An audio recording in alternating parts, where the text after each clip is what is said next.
Welcome back to Joe Stunner Boxing. A lot has been made of William Scull's non-effort against Canelo Alvarez, which was an absolutely pathetic performance by Scull, who came in undefeated in 23 fights. He also held the IBF title, having won a unanimous decision over Vladimir Shishkin last October. So he had a belt that had been discarded by Canelo, and now he was getting a chance to win the other three. And what did he do? Nothing. He didn't do anything. It was one of the most pathetic performances I have seen from a fighter for many, many years. But here's the thing. Sal Canelo Alvarez, in my view, he won the fight. He won almost all of the rounds, in my opinion. But he was, in a different way, was just as pathetic. And I mean that. I choose that word not lightly, pathetic.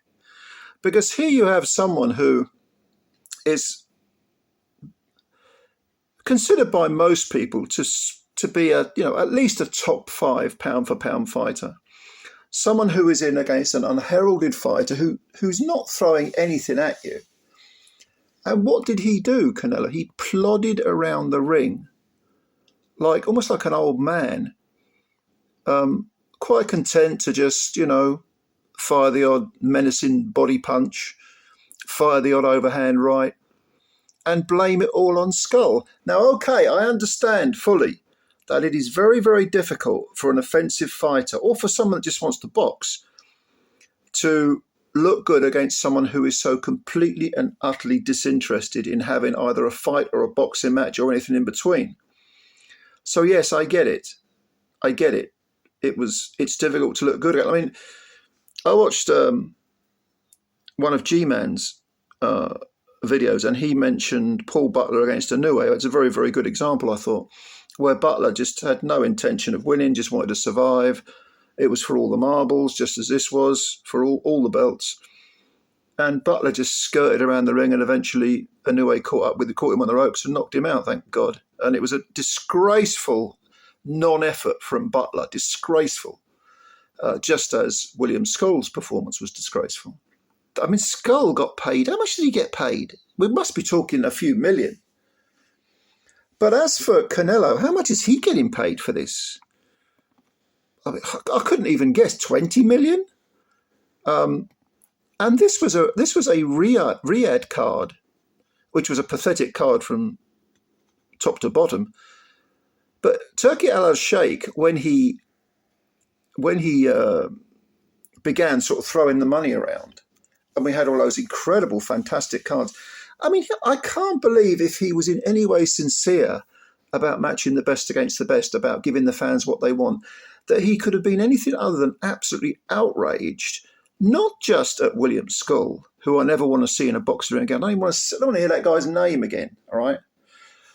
But Canelo, do more, cut the ring off, chase after him, run after him if you have to, take the piss out of him, play to the crowd, try and create some sort of entertainment for the colossal amount of money you are getting as a headliner, a pay-per-view headliner on the platform that said they were going to abolish pay-per-views, which of course is DAZN, on a card in Riyadh for a guy who claimed previously, and to be honest, to be fair to the guy, he proved it, with various incredible cards, that he wants to revolutionize boxing and give the absolute best to the fans. Well, this was the absolute worst to give to the fans.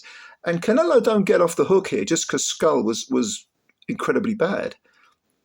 Canelo, he just plodded after the guy. He looked old in there. And this is, I wouldn't compare this fight to the ones against Berlanga, Munguia, maybe Charlo, I know he floored Charlo, but I thought in that fight against Jamel Charlo, he could have gone after him. He could have ended it. He tried to get rid of John Ryder. Ryder showed an incredible amount of guts. But I mean, the guy is picking up unanimous decision. He hasn't scored a knockout since he got outpointed by Dimitri Bivol. The last knockout he scored was back in 2021 against Caleb Plant. That was in the 11th round. So this guy is milking fans, but also fleecing his past achievements. Because even though he's beaten, good men, and I suppose you could argue that in William Scull, who was undefeated in 23, he's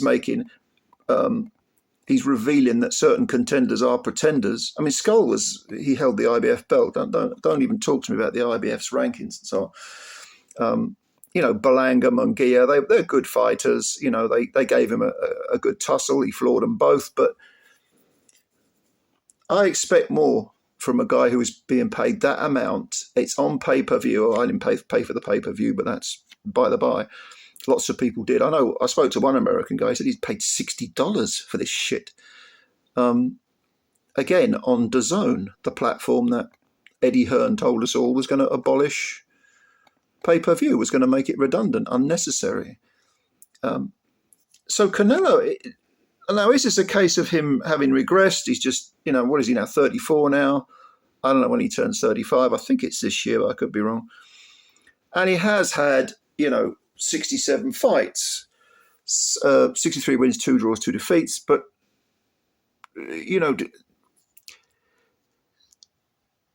it's all Viva Mexico. It's all, mariachi bands walking to the ring and everything. Well, if you're that proud of your heritage, don't you want to show it in the ring? There's an element of kind of like the second half of Floyd Mayweather's career going on here, because Mayweather essentially had 2 careers. He had Pretty Boy Floyd, and I used to like watching him, that sort of sharp shooting, hard hitting, very aggressive and highly skillful fighter. And then he became Money Mayweather, which is where he was just collecting money for going the distance, for winning fights. Doesn't matter how he wins them. No consideration for the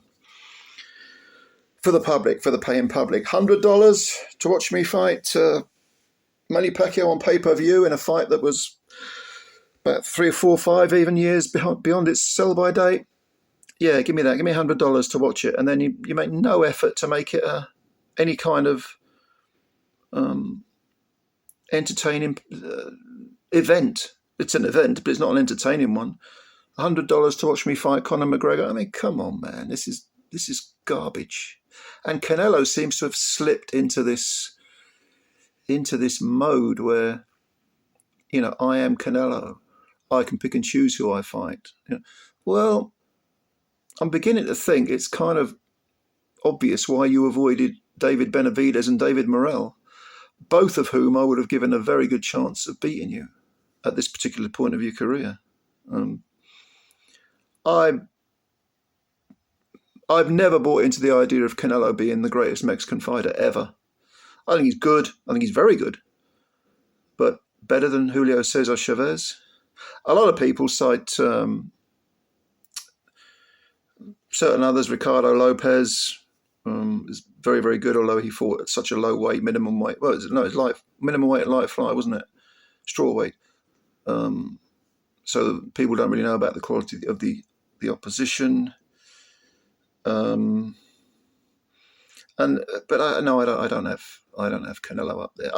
I'm someone who believes strongly that longevity should be taken into account when it comes to greatness.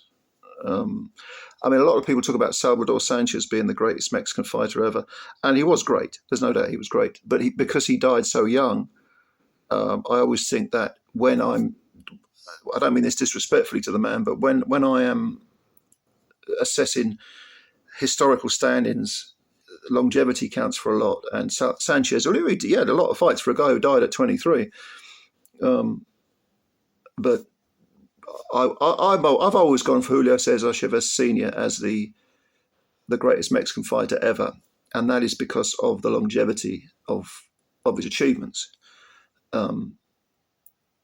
He fought, was it 26, 28 world title fights, beat however many champions, and a lot of people say, yeah, but look, he fought a load of cab drivers. There's a reason for that. because he would actually fight non-title fights between his title defenses against, so-called no-hopers or B-, C+, B- fighters, and charge virtually nothing so that Mexican fans could watch him. Canelo doesn't do that. With Canelo, it's all money, money, money, grab, grab, grab. It seems to be the era we live in, I suppose, But anyway, just a few irritated thoughts on Canelo. You may disagree entirely. I'm sure if you're Mexican, you might be hitting the dislike button on this video. That's fine.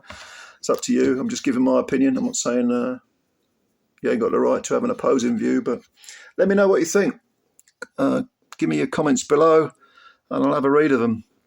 And if you did watch this video, thank you for your time. If you could hit the like button, that would be great, because that helps us out. And also, if you're new to the channel, please consider subscribing, because that really helps us out. And we're trying to grow the channel, and I always appreciate your support. Anyway, thank you very much. I'm looking forward to reading what you've got to say, and bye for now.